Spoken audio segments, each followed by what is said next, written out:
स्वप्न करू साकार ही कविता आता आपण एक्सप्लेन केलेली आहे आणि ही शेवटची पोयम आहे. आता आपण ह्या कवितेचं रसग्रहण करणार आहोत. तुम्हाला सगळ्या कवितेचं मी रसग्रहण लिहून दिलेलं आहे. ही आपली शेवटची कविता आहे आणि सगळ्या पोयमचे रसग्रहण तुम्ही व्यवस्थित वहीमध्ये लिहा आणि पाठ करून टाका. म्हणजे आपला एक 8 मार्काचा प्रश्न तयार झाला आणि 8 पैकी 8 गुण तुम्हाला मिळू शकतात. त्यासाठी तुम्ही व्यवस्थित रसग्रहण लिहा आणि पाठ करून टाका. मी कवितेचं वाचन करते. कोणत्याही 2 ओव्या तुम्हाला परीक्षेला येतील, त्याचं तुम्ही रसग्रहण करायचं आहे. या देशाच्या मातीवरती अमुचा रे अधिकार, नव्या पिढीचे नव्या युगाचे स्वप्न करू साकार.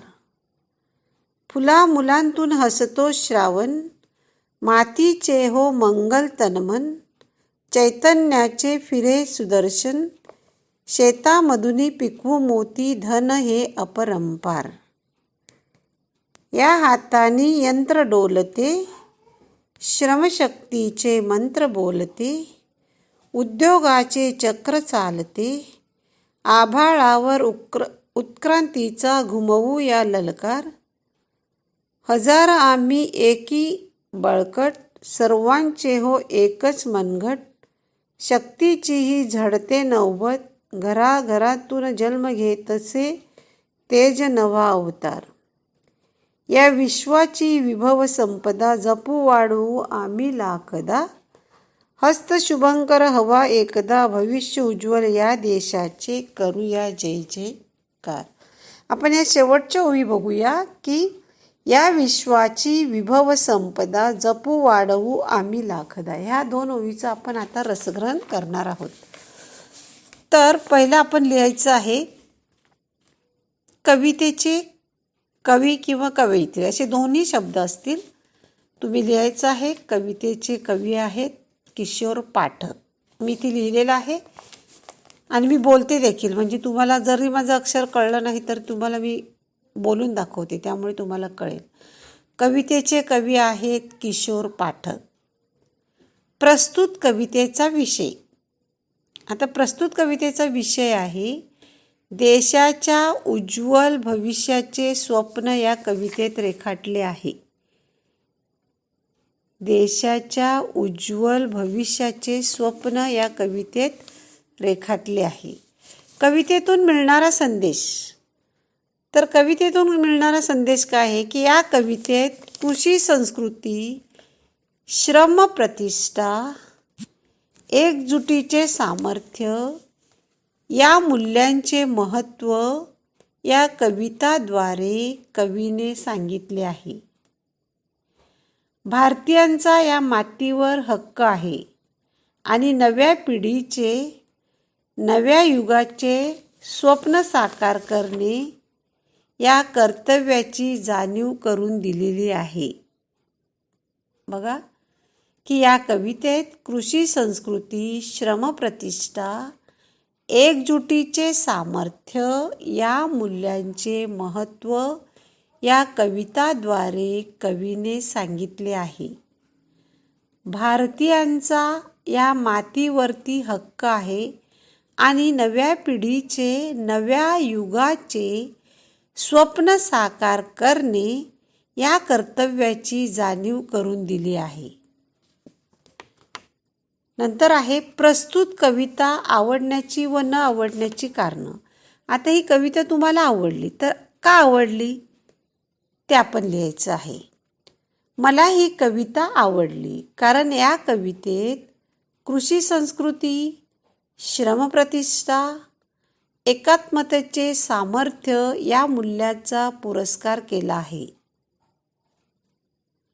किंवा या मूल्याचे विवेचन केलेले आहे, महत्त्व सांगितलेले आहेत. परत एकदा ऐका. मला ही कविता आवडली कारण या कवितेत कृषी संस्कृती, श्रमप्रतिष्ठा, एकात्मतेचे सामर्थ्य या मूल्यांचा पुरस्कार केलेला आहे किंवा या मूल्यांचे महत्त्व सांगितले आहे.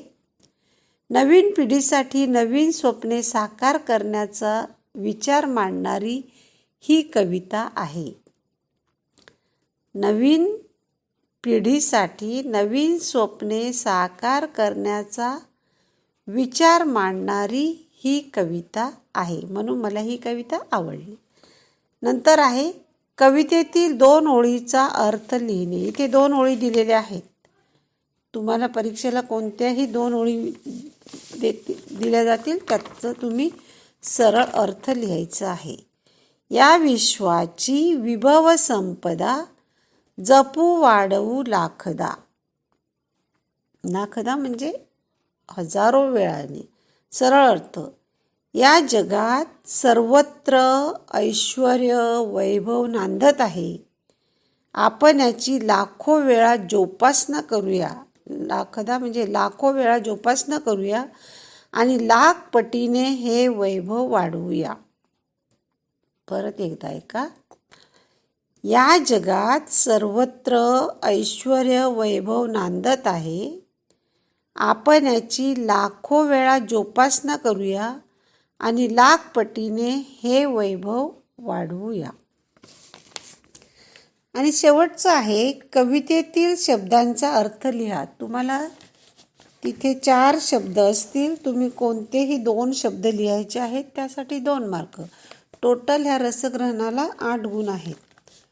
तर चक्र म्हणजे चाक, तेज प्रकाश, हस्त हात, अधिकार हक्क, अवतार रूप, बळकट मजबूत, विभव ऐश्वर्य, शुभंकर शुभदायक, साकार पूर्ण,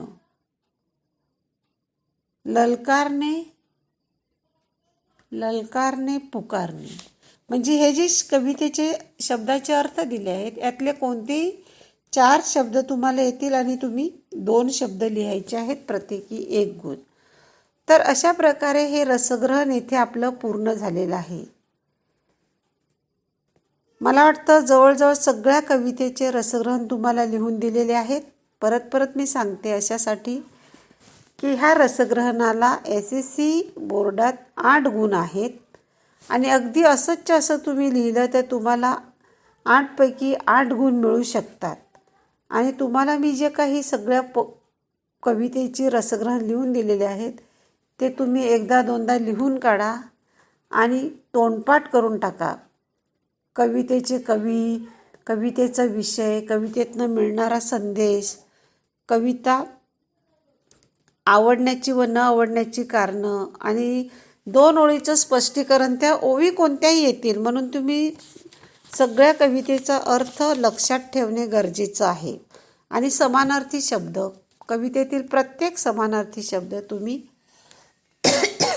तोंडपाठ करा, म्हणजे तुम्हाला सगळे समानार्थी शब्द देखील लिहिता येतील. अशा प्रकारे जर तुम्ही रसग्रहण केलं परीक्षेला तर तुम्हाला 8 गुण आरामात मिळू शकतात. आणि मग कवितेच्या 8 गुणाचा प्रश्न इथे आपल्याला जवळजवळ आपण सॉल्व केलेला आहे.